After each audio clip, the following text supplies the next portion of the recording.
All right, welcome everyone to the first ever live taping of Free Associations from Boston University School of Public Health. Free Associations is the Medical Journal Club podcast for anyone who listens to the news and doesn't know whether to believe that news health claim or not. I'm Matt Fox, professor of epidemiology and global health, and we are here in the Boston University Hebert Lounge.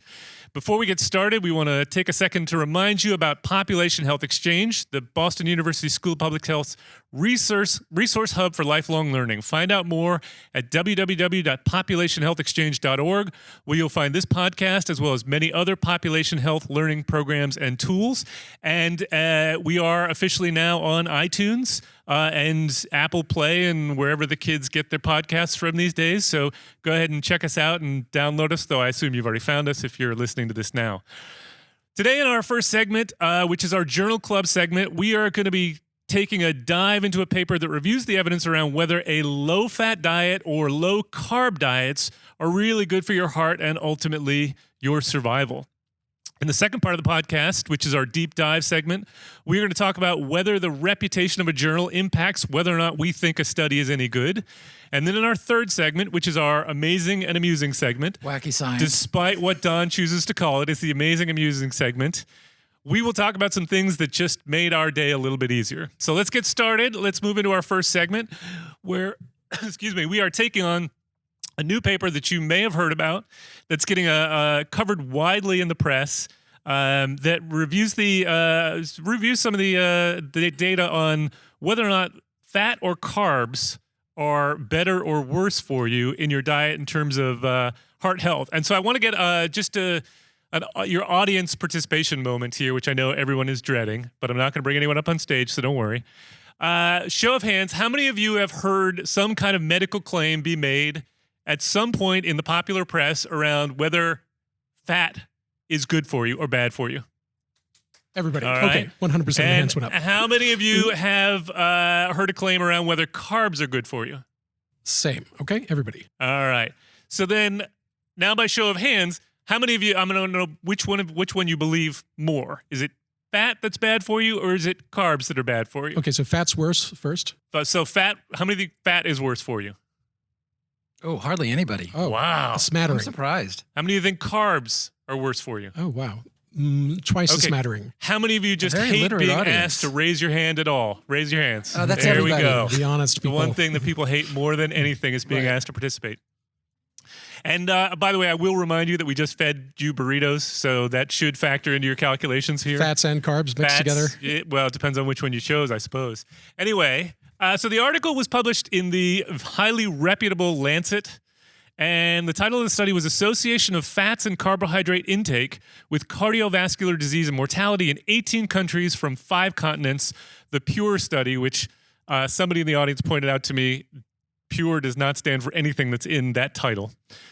A prospective study. And so we're gonna get into the details of the study. We're gonna try and help you sort it out. And if we can't, Chris will review the entire study again for you in interpretive dance, which I assume is what your courses are like. I have no idea. But before we start, so we always like to start off with some of the headlines that are coming out on the study, so you get a sense of how this is being portrayed in the lay press. So the Science Daily says moderate consumption of fats, carbohydrates, best for health, international study shows. CBS News says large diet study suggests it's carbs, not fats, that are bad for your health. And The Atlantic, which I think is probably the one that got closer to getting it right, says new nutrition study changes nothing. And then here are my actual favorite ones. Even more evidence that we're eating all wrong. The fat versus carb merry-go-round spins again. More evidence that everything the government teaches us about eating is wrong. And this one for my kids who are in the audience.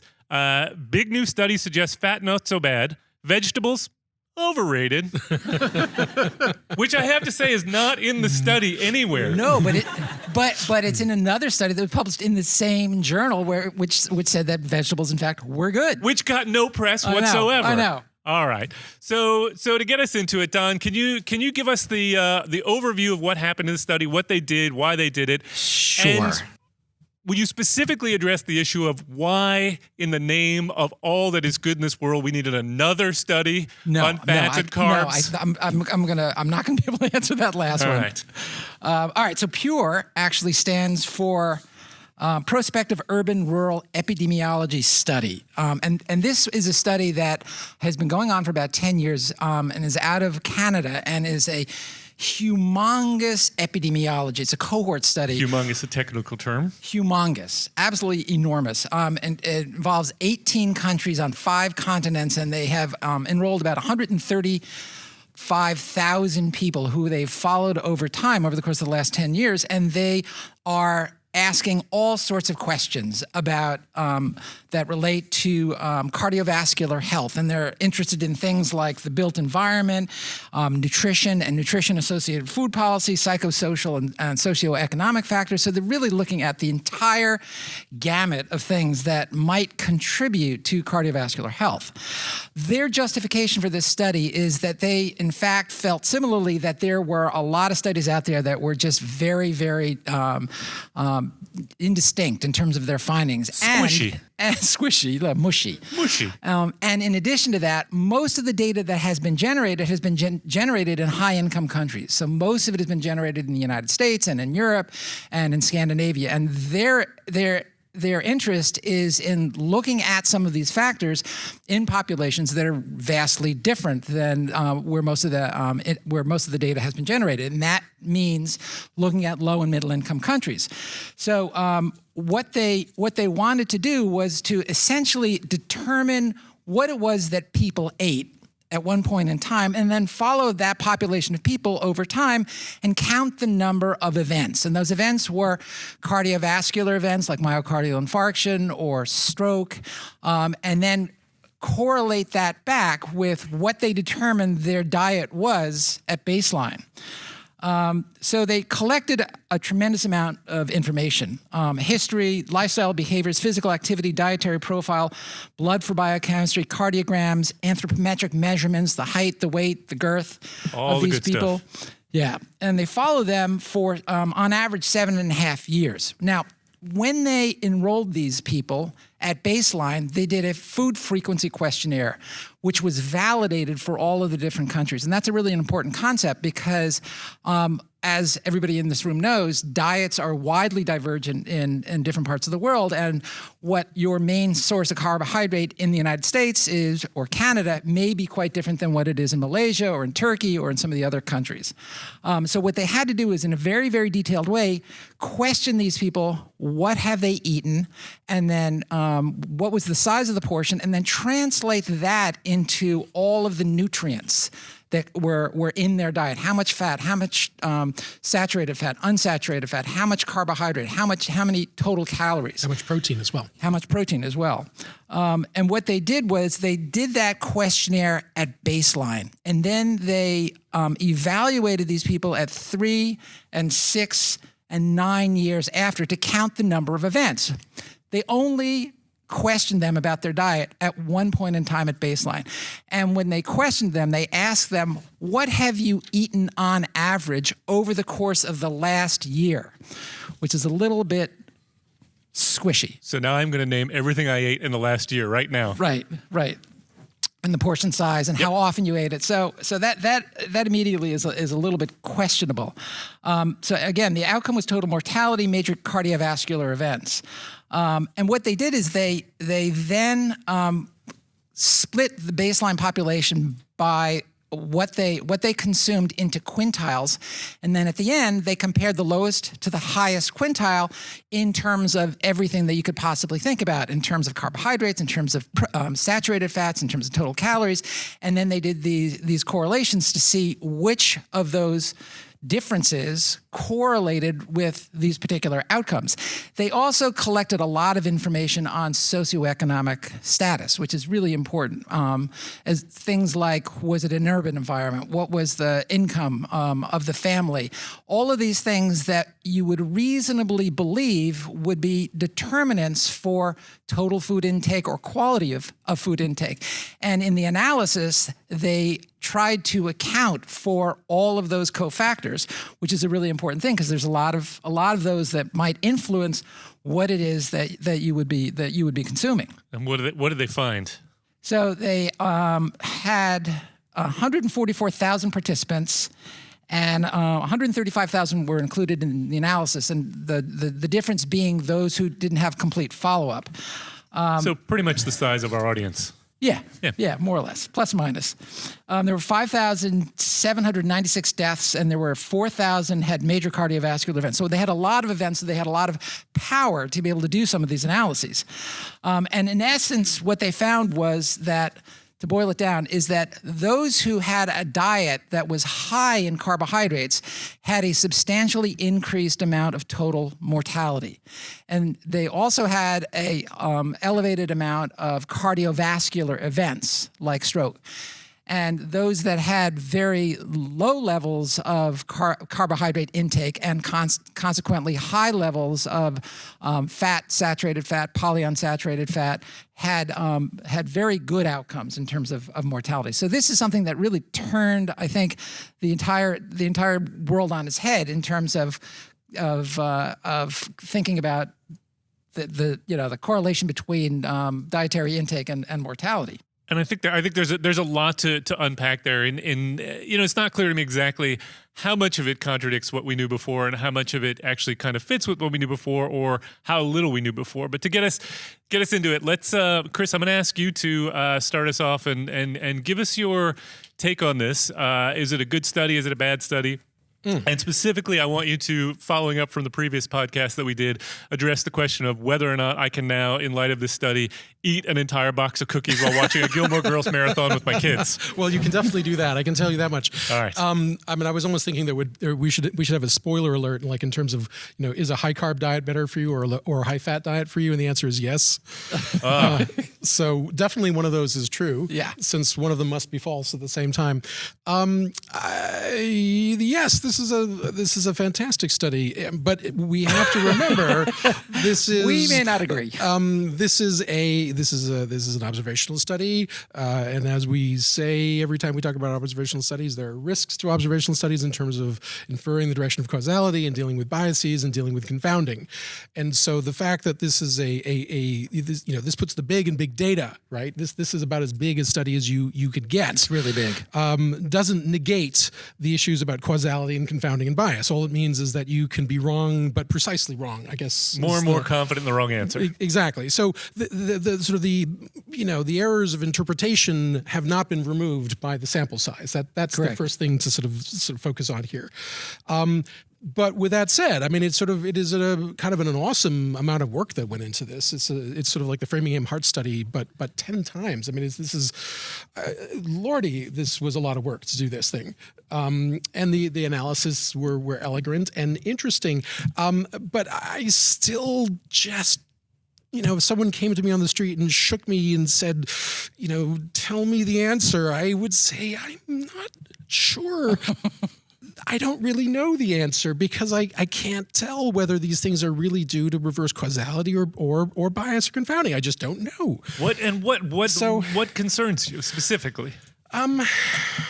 Specifically, well, I mean, it's certainly not the data per se. I mean, I think what concerns me is looking at the history in totality of dietary science on this question, and how as all of us know, we sort of lurched from one extreme to the other, and yet every generation seems to recapitulate the same errors. Is that the problem is partially nested in the methodology that the tools we have epidemiologically can't really answer the question in a way that is fully satisfactory. And yet we also know that doing the equivalent sort of mega randomized controlled trial is would just be not possible. fiendishly difficult and probably impossible. Not possible. And so I'm sort of left waving my hands and saying, I just don't know. So Chris, would you? I mean, based on the previous discussions that you and I have had, and my take is that you would not be probably convinced by any observational study of a dietary the dietary impacts of pretty much anything. I and without a am randomized trial, you're not buying it. I'm skeptical at baseline. Why? Just because we have been fooled so many times on this same issue, and it is just another permutation of the same question where we can't actually resolve the issue of causality. All right, Don. And plus, there are some methodological issues here that are problematic, and I think Don is going to harp on one of them, which is the fact that they only measured the food frequency once and then extrapolated that forward by 9 years, plus or minus, and that seems bold. Don, you want to harp on that? It's devilishly difficult. Bordering on saucy. Yeah. Saucy. No, I mean, clearly people's diets can change, and their diets can be associated with other health-related factors. I think that's one of them. I think one of the other ones, and we don't get into tables and we don't get into diagrams because they're really hard to talk about over a podcast. But I mean, I think one of the things that you and I were talking about earlier, Matt, was that almost all of the effect that we're seeing that is being driven by the effect on mortality that's being driven by this high carbohydrate intake is occurring in the non-Asian populations, which is exactly opposite of what we would have thought. And because we would think that the high carbohydrate diet would be typical of diets among Asian populations. But if that were in fact true, we would expect most of this effect to be seen in the Asian populations, but it's not. It's seen in the non-Asian populations. No, I agree. The only thing I could think of is maybe it's that there's the amount of carbohydrates being consumed in some populations is so high that going even higher doesn't seem to matter compared to the baseline of already having a lot of carbs in your diet. My concern here is so much of what Chris expressed, but it's also the fact that the way they set up this analysis is divided initially they divided up into quintiles of pick your poison, saturated fat fats. Let's go or with saturated fats, total fats, or carbs. They look at quintiles of the distribution, so breaking up into 5 groups. Yep, quintiles. Highest to lowest.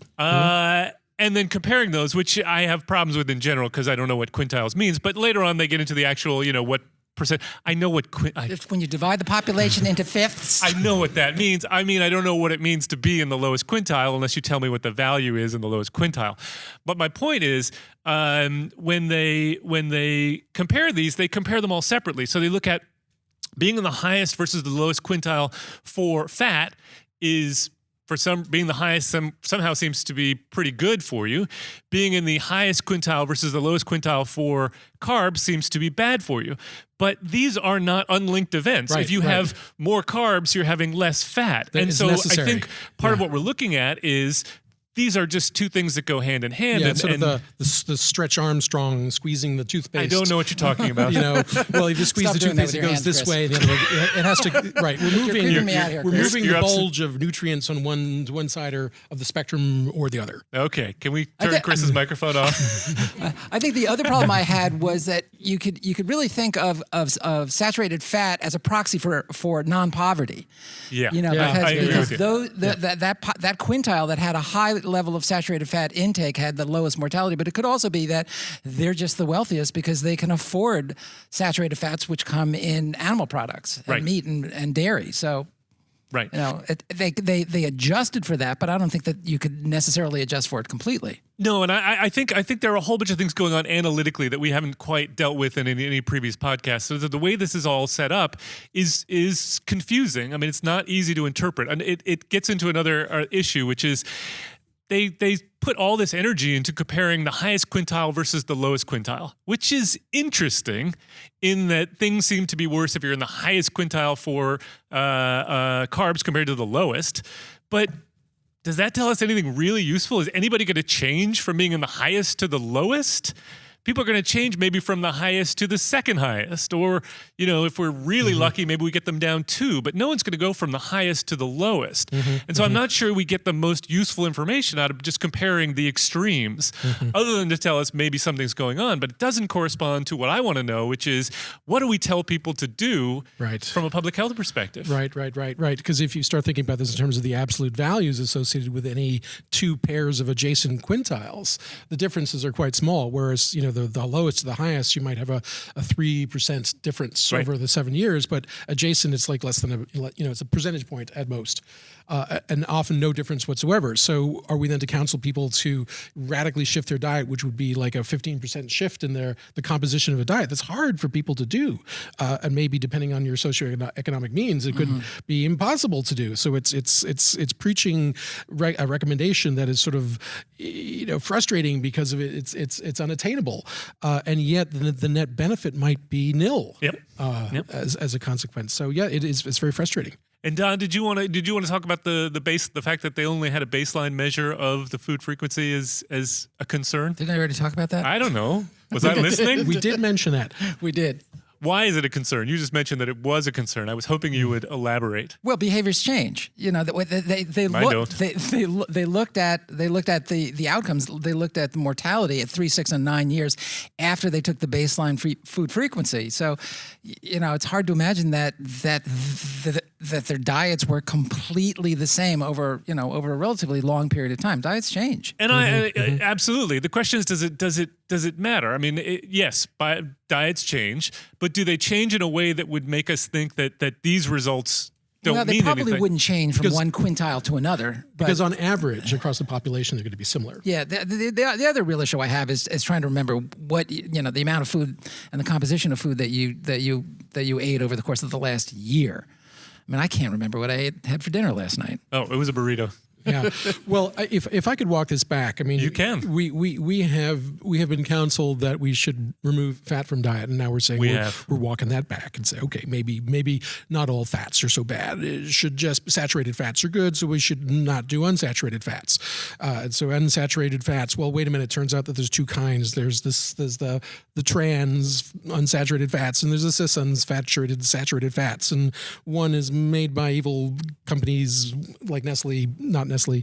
I hope they're not listening. Scratch that. Some unnamed company beginning with N that we won't name, making these horrible products using chemical catalysts to hydrogenate their fats or dehydrogenate them, I guess. But whereas the other ones come from cows or goats, and they're therefore good. So we were parsing this and we were saying, well, it isn't so. This whole group is not so bad. It's actually this subgroup, the trans fat acids, which are the worst. And yet in their analysis here, we're seeing that they have this beautiful graph where they sort of looked at the different kinds of fats: saturated fats, unsaturated fats, monounsaturated fats, polyunsaturated fats, and they all were associated with improvements in terms of cardiovascular risk. So you're like, well, wait a minute here. I thought that though the trend was that except for trans fats, they didn't look at trans fats. They didn't look well. They looked at polyunsaturated fats as a group, which would include the trans fats. So you're right.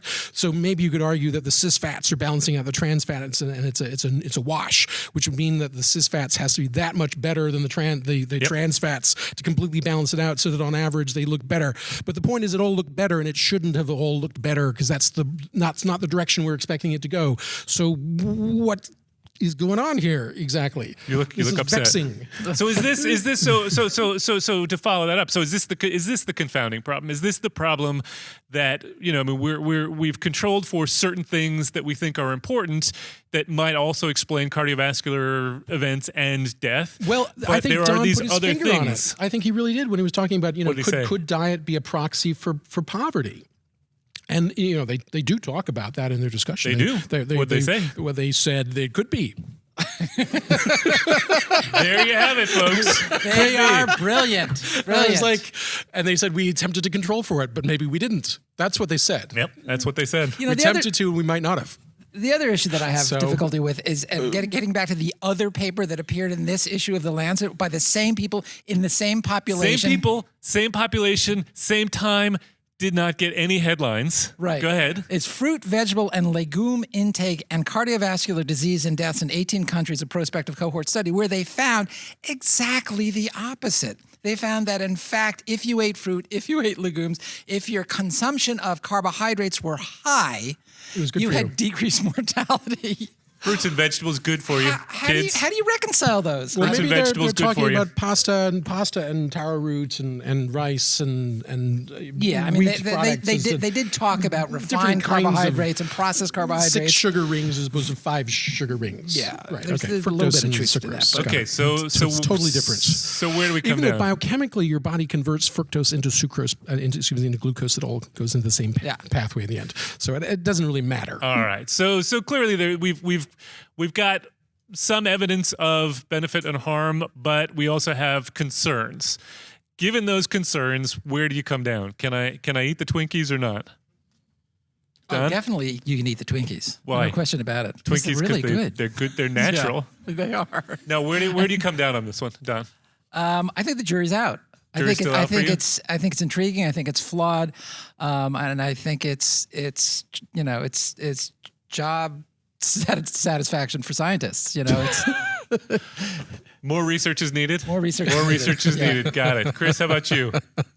Well, I think I said it at the beginning, but I agree with Don. I mean, I think you could summarize this analysis. We did a gigantic epi study.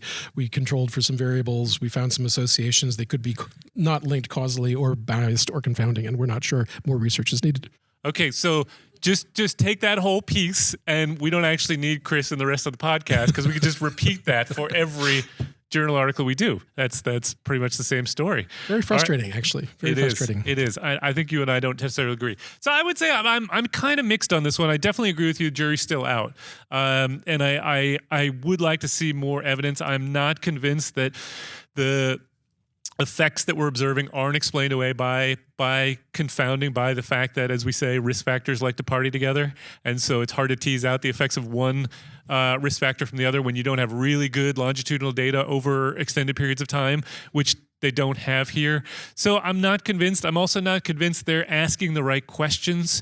I think that, the one thing you never know in studies like this is what does it mean to go from the highest quintile to the lowest quintile? Does that mean that I just stop eating carbs?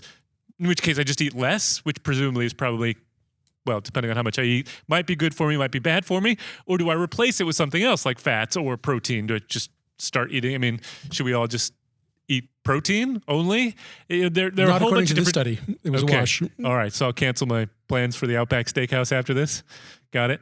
It's just not clear. It's not clear what the actual question is. So we'll leave it at that. Unless Don, you want to have the final word. Just the only other point I have, and it goes back to the baseline He does want to have the final word. food frequency questionnaire.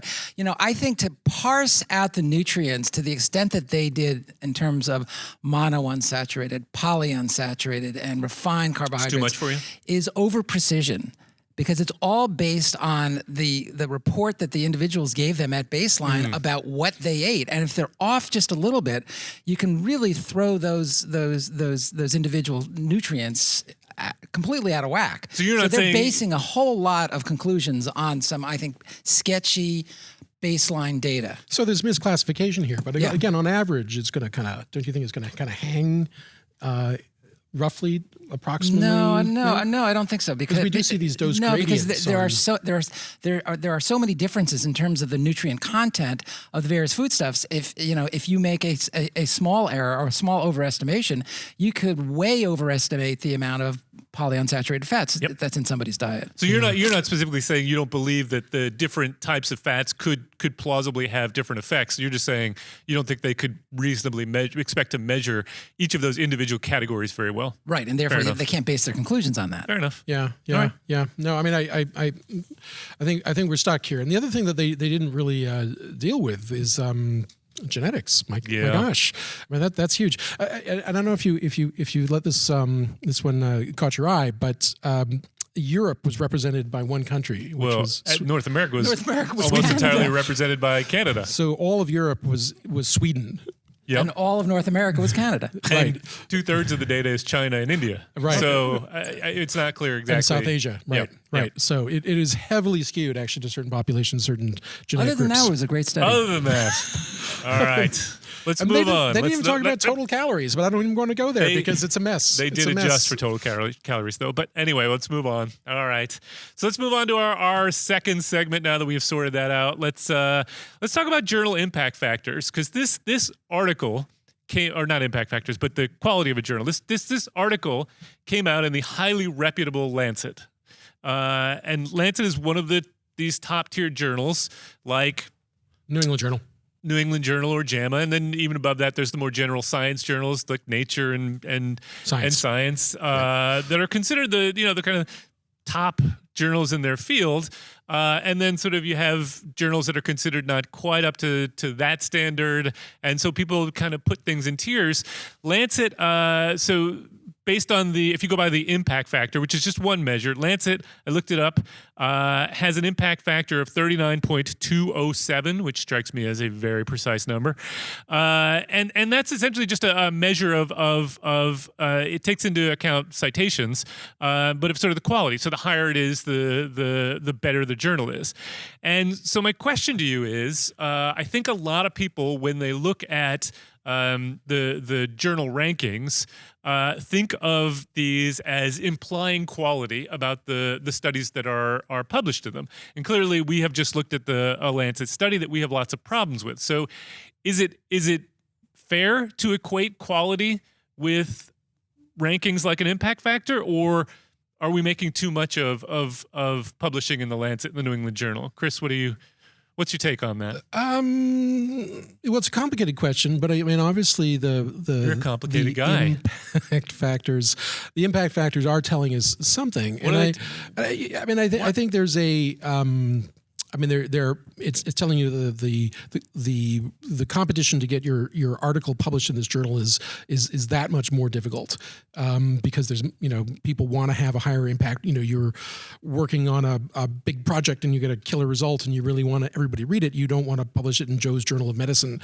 You want it to be the New England Journal of Medicine, the local journal down the street.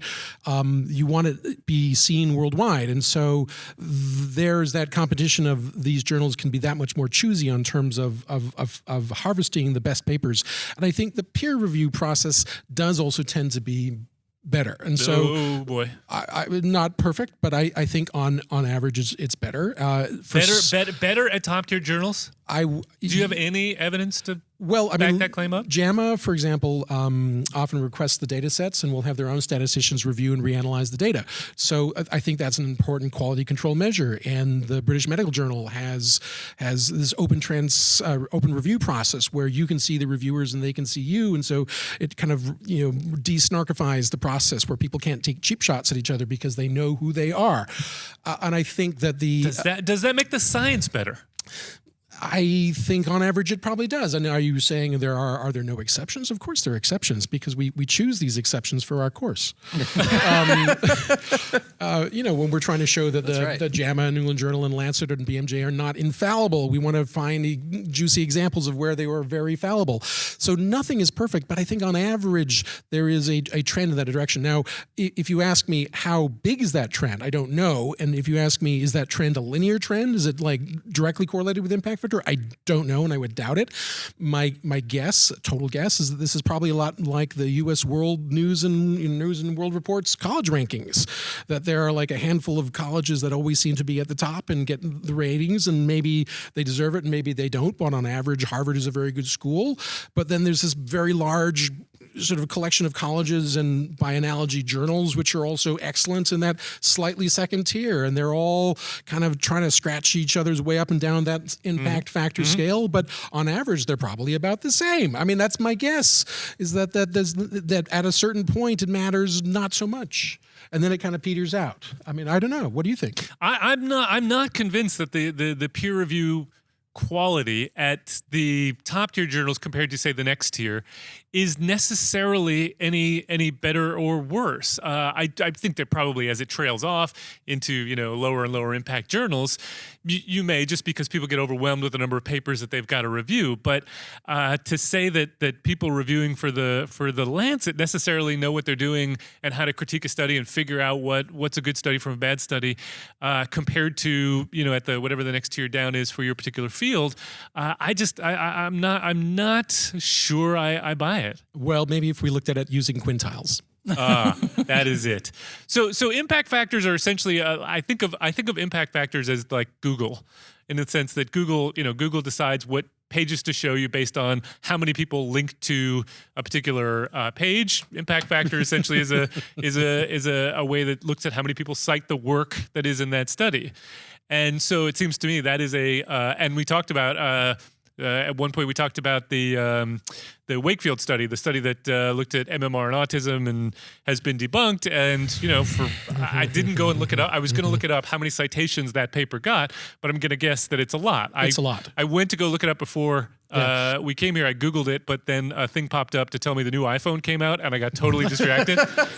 So I forgot to check the number. But I'm guessing it's high, and that would theoretically factor into an impact factor. Does it mean anything, Don? What's your...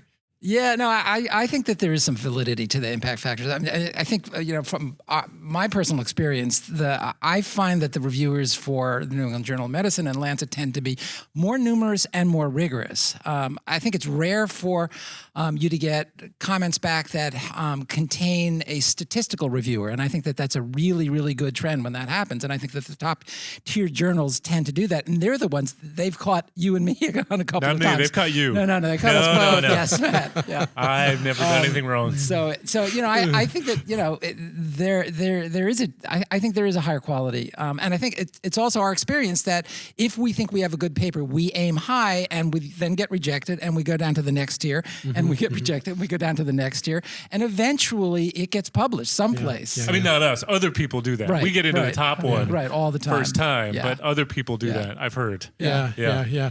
Just parenthetically, I don't know if you're aware that Andrew Wakefield's paper is the most frequently cited retracted paper of all time. I did not know that. It is true. Somebody's got to be up there at the top, right? Yep, he's the leader. Okay, all right. So you guys both like randomized trials, from what I can gather from this podcast. We like series. well-run randomized trials. Right. You like well-run. Best. So what if we did a blinded trial in which the reviewers did not know what journal they were reviewing for? Then would you buy it? Then would you, if I could show you then that the quality of the reviews was the same regardless of which journal it came from? I hate what-if questions. Run this by me again. So you're saying that somebody is reviewing a bunch of reviews, but you don't know which journal these reviews were from, and you're supposed to rate their quality and decide this is a really great review. We're I bet it came from reviews. Lancet. It's really so meta. great. Yeah. Okay, that's a tough one. Do you think you could tell? I just don't think you could. I think it would be really hard to tell. Yeah, I agree with you. I think it would be really, really hard to tell. But that said, it doesn't tell you anything. When you oftentimes when you complete a review, the journal will send back your reviews along with all the other comments that you got on that paper. And for some of the lower tier journals, I have to say some of the reviews are not all that good. Okay. So I don't know. It does seem to trend that way, but I would agree with you. I think that if you're going to talk about the difference between the top quintile and the lowest quintile, absolutely. But we're not talking about that. I'm talking about the top quintile compared to the next quintile down. I think it would be tough. I bet it's more reputational than it is actual. I think it is. I think there's a lot of reputational stuff. The quintile pairings are tight. Quintile. I think there's one other factor, and that is that a lot of the papers that are submitted to these journals don't ever make it really to the reviewers. It's the editors themselves that do the first cut. And I think that the editors for the top tier journals, are full-time editors, and they oftentimes have more experience, and they've been in the business a longer time. So and I think you hit the nail on the head. Are they necessarily at the top tier journals looking for the highest quality studies? Or are they looking for the biggest study or the one with the most interesting find? I mean, there is to a certain extent the same forces that drive the things that get picked up in the news to drive what gets published in the top tier journals. I don't think it's nearly to the same degree, but I think to a certain extent the New England Journal gets the really big study and the really impactful study. So I'm not convinced. Yeah. Have I brought you guys over to my side yet? Not really. I think we're still sticking with that. There's a general trend. You are. We're still using the toothpaste. Squeezing the toothpaste. Stop it! At some point, the cap is left off. All right, I think we have beaten that one. That one's totally dead. As far as we need to beat it. So let's move on to our last segment. So our last segment is our amazing and amusing segment, which Don refuses to call that. He calls it the wacky science, but it's not wacky science.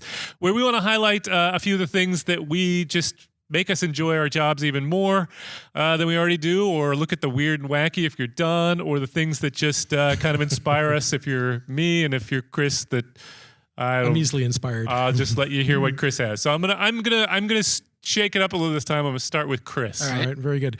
I was looking at your desk today, Don, and there was your back scratcher there, which brought today to mind the word of the day. Curious where this is going. Which is acnestis, aknestis. Anybody know what acnestis is? Acnestis? It is in the audience. It is a noun for you Greek scholars. It is the place on your back that you cannot reach to scratch. The acnestis. The acnestis. I should know that definition. Use it in a sentence. The acnestis is a vexing spot in the middle of the night. Well done. Well done. Yes, it comes from the Greek anyway, which Keep means going. Which means interestingly cheese grater or spine. Yeah, right. No, obviously, I was going there too. Which I think has sort of anyway. The reason this came up is because I was casting around today for fun science, amazing but true science studies, and I was going to do CD 318 is a ligand for CD6 because that sounded like a really sexy title that people would be into. But then I found a much better one, which is about grooming and the acnestis spot on bees. Bees. And pollen collection. Now, I was not aware of this. But when a flower makes pollen, it makes a finite amount of pollen grains, and pollen is a very energy intense thing to make because it includes all the DNA of the next generation. It's the haplotype, and so these pollen grains are precious stuff, and bees are incredibly efficient at gathering up pollen. We think that they are, but I didn't realize how ruthlessly efficient they are. 95 to 99% of a flower's pollen will be gathered by bees. Now, that is great for the bees because they eat the pollen, they feed it to their young. Yep. But it's bad for the flowers because the flowers want the pollen to go and pollinate another flower. Sure. Okay, so in a way, the bees are necessary, but they're a little bit evil because they're so greedy. And so the plants have come up with different strategies for getting around this, and it has to do with the acnestic spot on the bee. So it turns out, and this is what these researchers did was using fluorescent dyes on bees, is that they found that there are places on bees that the bees cannot groom. So if you ever look at a bumblebee, that it goes to a series of flowers and gathers up all this pollen and it catches it on its bee baskets, which is like the joints. We've seen the bee movie. Left. We've seen the bee movie. We know. And it creates this great big bubble of pollen, absolutely stuffed with pollen, and that's where most of it goes. But in the process, the bee is covered with pollen, and it doesn't like this. And so when the bee, particularly when pollen settles on the head of the bee wants to groom, and it's got all these grooming combs all over its legs, which it uses to gather up the pollen, and it tries to gather them up into its baskets and carry it back. But there are places on it which it cannot reach and it cannot groom, which are basically right behind the head, or between its antenna, or in the sort of the gap between its thorax and its abdomen. I was always wondering about that. And then in generally, I think we were talking about that last night, right? A long stripe across the middle of the back, and also the middle of the midline, dorsal and ventral. And so these are called the safe spots for a bee, because they're the places which get saturated with pollen, but the bee can't groom off and cannot then bring home and feed. And so it actually then looks at the evolution of plants and finds that there are certain flowers which are particularly adept at depositing pollen onto the safe spots and then harvesting them onto the pistil to fertilize themselves. I just thought that was absolutely the coolest thing ever. So you can see Chris goes to the amazing acnestis. Acnestis. All right. Acnestis. I've already forgotten what it means. All right, Don. All right, so Don goes amusing. So I got let's see if he's true to form. Things that I want to two. Getting greedy like a bee. I am. All right, so the first is an article that was published in the British Medical Journal in December of 2012. So this would be the Christmas edition? issue, the very famous Christmas edition of the BMJ. And this was a study that was done in England where they administered a questionnaire to people who were brought to the hospital complaining of abdominal pain and who might have appendicitis. And in that questionnaire, they asked a bunch of questions. But one of the main questions that they asked is, on the way to the hospital, did your transport go over speed bumps? And if it went over speed bumps, did that make your belly hurt? And they found when they did an analysis, they had 64 participants who had traveled over speed bumps on their journey to 64? the hospital. 64. Yep. 34 had confirmed histological diagnosis of appendicitis, 33 of whom reported increased pain over the speed bumps. So they calculated the sensitivity of that as a diagnostic test for appendicitis. Go epidemiology. And found that it All was right. better than most of the physical manipulations that we do at the bedside good. to try So to good. determine whether somebody has appendicitis. That's fantastic. I thought that was fantastic. And how does that, So how does if that you rate think with you're- a kicking the bed move? That probably would be a proxy So for if that. you think Same thing. somebody has appendicitis, you You should put them in an ambulance let's or in get the over back to the of your car, drive around, the we'll parking sort lot, this out. And you probably need to go over twice, Nice. forward and Yep. backwards. Oh, yeah.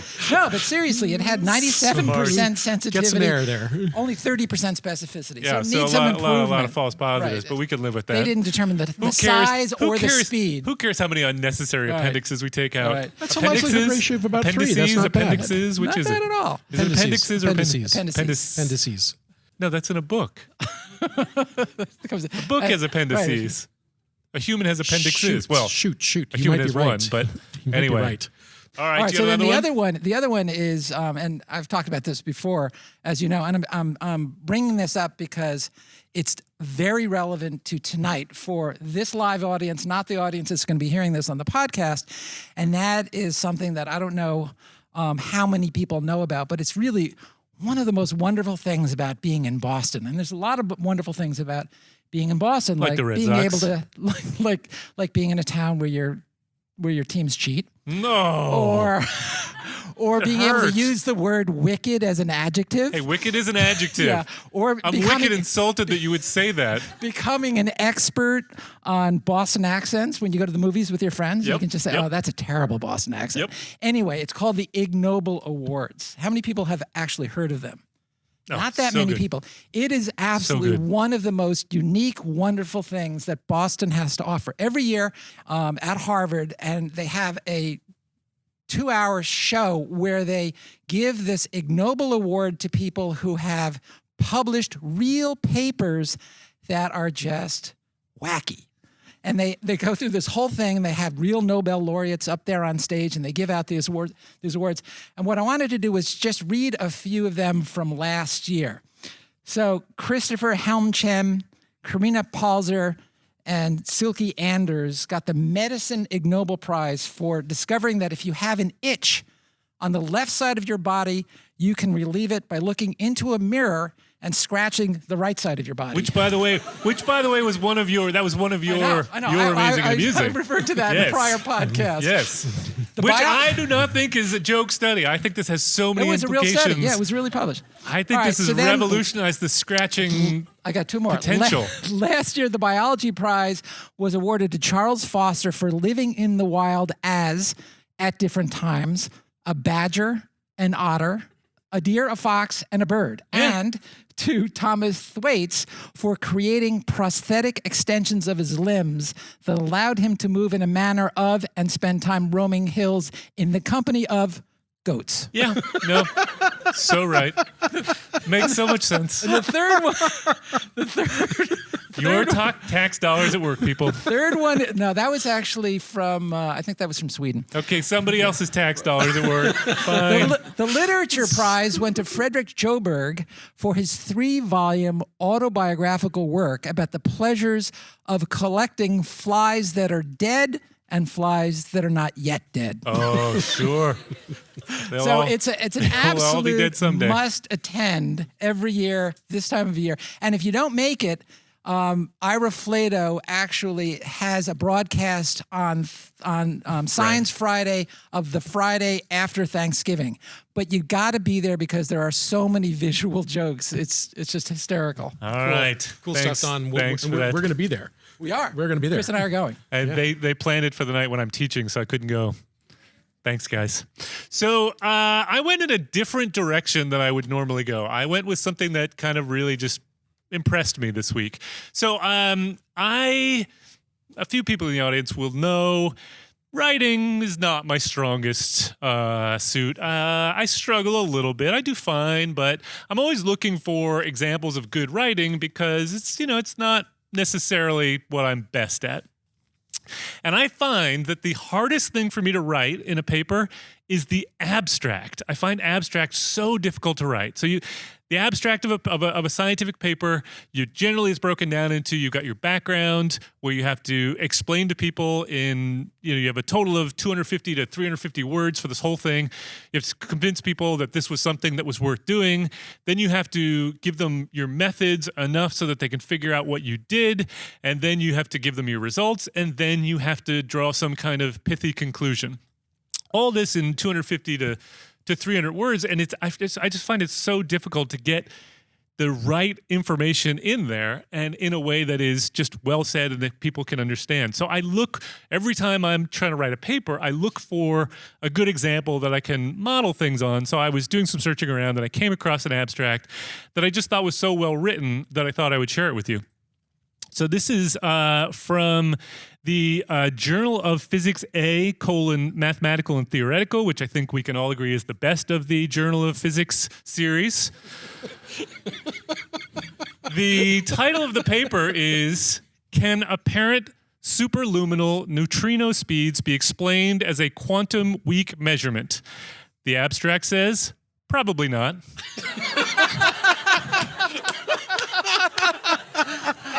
Which, what else do you need to say? It's all there. I love it, and I wish I could do that. I just wish I could do that. All right, well, welcome. That is the end of our program. If you have any feedback on this or any other episode, or you want to suggest a study or a topic for us to take on, you can tweet us at PopHealthEX. That's at PopHealthEX, or you can find us on the Population Health Exchange website at www.populationhealthexchange.org. We want to thank Leslie Talalian, Director of Lifelong Learning at Boston University School of Public Health, for supporting the podcast. Nick Guler, who does our sound and editing. Thank you all in the live audience for joining us. We hope you enjoyed it, and we hope you download our next episode. Thank you.